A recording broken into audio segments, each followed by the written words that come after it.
Today, I want to welcome Danny Black to the show. He is better known as @SportsBalt on Twitter if you follow him. He's done some content for Hobby Hotline and some other content with John Newman, the Hobby Menches. That is where I first ran into him. But now I want to bring him onto the show, introduce him to our audience, and let him talk a little bit about his background and some of the things that he's got coming up next. So, Danny, welcome to the show. Well, first of all, Mike, thank you for having me. This I can check off my hobby bucket list of things to do. So really glad to be on with you. Yeah, welcome to the show. Like I said, was first introduced to you through some of the other podcasts and video shows and things that you've been on recently. That is kind of where I got my first exposure. But I'd love if you could start by maybe just telling people a little bit more about your background in the hobby. Yeah, so typical to a lot of people, I started with baseball cards back from when I was probably 5 years old. I remember my 1983 Cal Ripken was my first card I ever had. My first pack I ever opened was 84 Topps. Before that, the card shop near me, I'd always go in and they'd just give me one single or something. And then I started actually as a dealer in the 90s doing card shows before I could drive. Back then, you could do a mall card show or a VFW or, something wholesome. And it seems weird. My parents would just sort of drop me off and leave me there. And I would work these card shows for years. And these were the Todd Van Poppel, Greg Jeffries, Ken Griffey Jr. rookie years, where that was the primo cards to have. And then one day, my entire collection got stolen. So this was right after I had been driving, and I lost everything coming back from a show. So my step away from the hobby was a little different than some people's normal growth path away from the hobby, as I never really wanted to give up those cards and step away. My mother never threw out anything. The pawn shop had it. So, I always stayed involved in cards. I started building my PC up again and went into private business for a number of years. But I kept working with some of the people I knew, and I kind of became sort of a confidant and private broker, and that built up over the years. And then I hit a place in life where I realized I wanted to do what I loved. I wanted to be a better father, a better husband, and I wanted to have more passion in what I did for a living. And it was a terrible financial decision. But I absolutely am blessed to be full-time in the hobby. And I work as a private broker. I work as a consultant to some companies in the hobby. And now, I'm very proud that this has all kind of led me to Hobby News Daily. Yeah, so Hobby News Daily has a soft launch that's live now, and the full launch will be coming up here very soon. Tell people a little bit about the story behind Hobby News Daily. What was the impetus behind you wanting to launch that platform? It was a lot of reasons, and it was people like you, people like John Newman, people that had great content. And then I would talk to somebody and they'd say, I've never really listened to them or never really watched them. And I said, you should. They said, how do you, I don't know where to find it. It's too much. There's so much out there. And I said, well, why don't we just make a page where we take all, the people who are really cool that I know and, do great content. And somebody said, well, hey, dummy, the whole idea is why don't you take people you may not know that do great content also? So we started brainstorming, and I talked to a bunch of people in the hobby, and I felt there was a real need for good original content, but also a place to share people who are already doing great content online where they can be discovered or enjoyed or just another area of exposure. And for, full disclosure on Hobby News Daily, anybody who writes or anything like that, this is all volunteer work. We're doing this for love of the hobby. And trust me, I've lost a ton on this, but it's a passion project. So, people like you, who have years of experience in the hobby, years of thought, years of feeling, years of passion. Well, let's share that with people, and you have, certainly a very large microphone, but this gives you a chance maybe to scratch another itch in your profile. And what I'm finding is people who, don't write a lot are saying, I'd love to write once a month. I've got this stuff, this one thing I just want to write about. So we added a original writing section, and that has blown up to be huge. And so we will have a staff of right now 15 original writers doing content. Every morning, there's roughly a 5-minute podcast with your daily hobby morning minute. So you can have your cup of coffee, your ride to work, and catch 5 minutes of hobby news. And what else do you want? So we call ourselves the homepage of the hobby, and this is where my love of actually being a collector, my love of being a broker, my love of the hobby itself, just for me, all came together. So right now, as in the soft launch phase, the 5-minute morning update, that's currently going live every morning. You've started to see some of these articles trickle out from some of the folks who will be writing. Those are starting to be submitted, and those are starting to trickle out. You've got a link up on the page that highlights some other video networks and video shows that are going to be highlighted. And as their new stuff comes out, things are going to be highlighted. But you also mentioned some original content. So beyond the 5-minute morning update, what's the vision for original Hobby News Daily content that is kind of created by you or some others specifically for the platform? Well, I don't know if you see the smile. Literally, as you ask the question, I get goosebumps and smile. I'm so proud of what we're building here.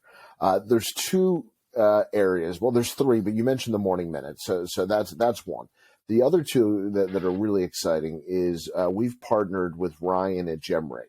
We are actually have a dedicated page for GemRate that's going to have proprietary data and proprietary stuff only for Hobby News Daily. So we're going to have, of course, all his regular reporting that he puts out there, which is fantastic, and it'll give you a great place to go to see it, besides his site. But we're going to have stuff, and he's had pet projects he's always wanted to work on. Well, what if we looked at pop reports of Hall of Fame rookies, and the gem rate on those, and especially going through, the 80s and 90s when we say, everything should grade well. Well, did they really? And seeing some of that information. So we're going to get some proprietary data from Ryan that nobody else has. And then we've got the writers. Every writer on our staff and every article that's going up on our website is original for Hobby News Daily. So we're not taking any articles and just copying and pasting them from other sources. So one of the really cool things is with 15 writers who do other things in the hobby, well, now you get their thoughts kind of in a different direction. Certainly people, that have jobs in the hobby or have been around the hobby. And I'll go down the list of contributors, which I know I'm going to miss somebody, but Mike Moynihan, John Newman, Rich Klein, Eric Norton, Horatio Ruiz, Jason Schwartz, and Joe Chatz, and Mike Jokum, and all these people that you saw, when we talked, that I think, you'll say, as somebody who knows the hobby, these are good people. These are good hobby people. And so to get their thoughts and get their articles and to, I don't want to ruin the surprise, but some of the articles that are coming in for our launch on 4/1 are absolutely outstanding. So the hardest part is not actually launching 15 articles on the first day and throwing it all out there. Content, we're trying to space out a little bit, but we will have original articles out every day of the business week. Yeah, and I think it's interesting. One of the questions that I had for you initially when we were first talking, and I can see some others asking along the way too, is, you talked about being the homepage of the hobby. You talked about having some original content, and Hobby News Daily lends itself to, it lends itself to the impression that there's going to be kind of up to the minute information and takeaways from things that are happening kind of in real time as well. But there's no shortage of other platforms providing that, right? You've got Bench Clear Media that's producing a lot of content. You've got Beckett that's producing a lot of content. Some of the other, Hobby Hotline is a twice a week channel that's putting out content.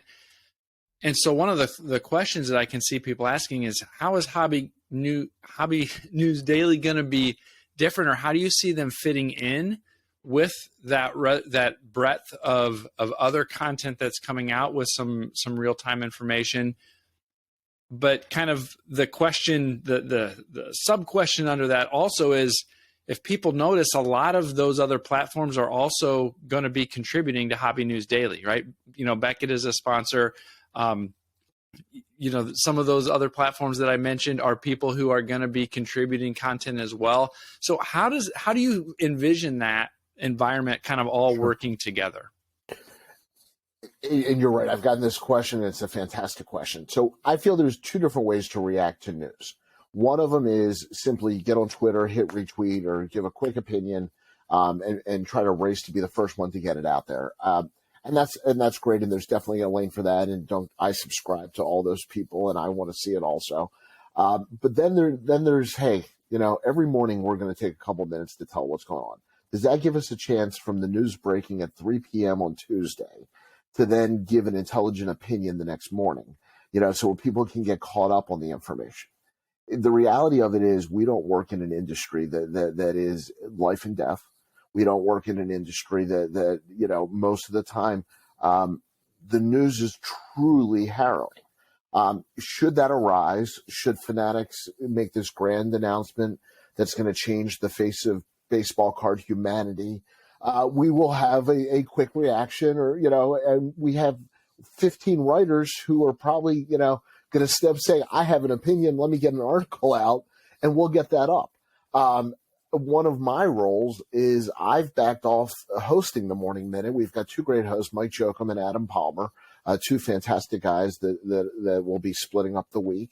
So now I can jump in, and that can be my role as kind of the head of Hobby News Daily, where I can say, listen, this has just come down the pipeline.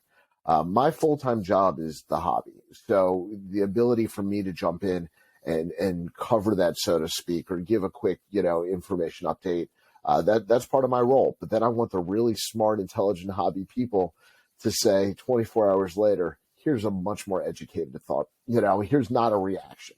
Here's not a reflex. Here's a thought.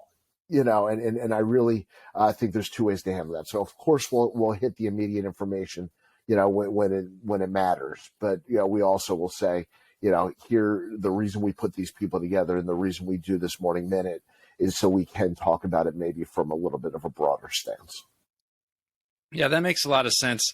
I definitely appreciate that idea of not being solely focused on the immediate first to market take on whatever news that breaks. I know I, for one, appreciate those opportunities to consume content about things going on that have had a little thought put behind them, a little bit, let it marinate a little bit and think through those implications or what that might mean to us versus just the gut reaction without ever looking and researching what's the real story going on behind here.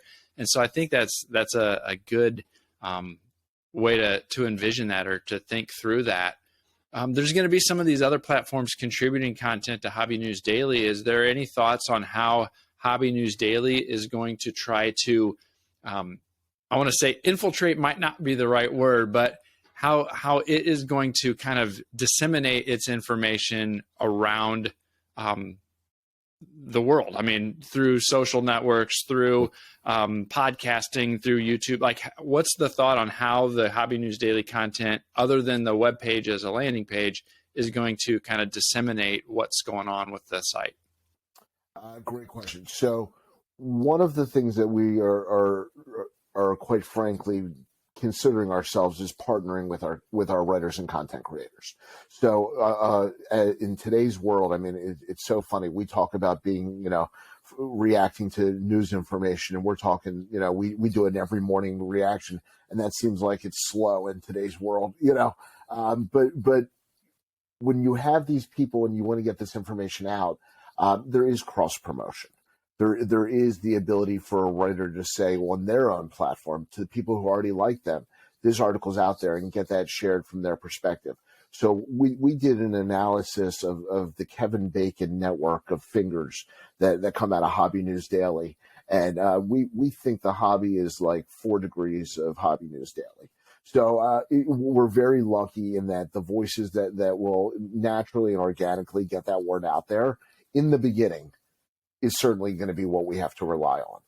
I would love to tell you that we are founded, with all this startup money to advertise and push it everywhere.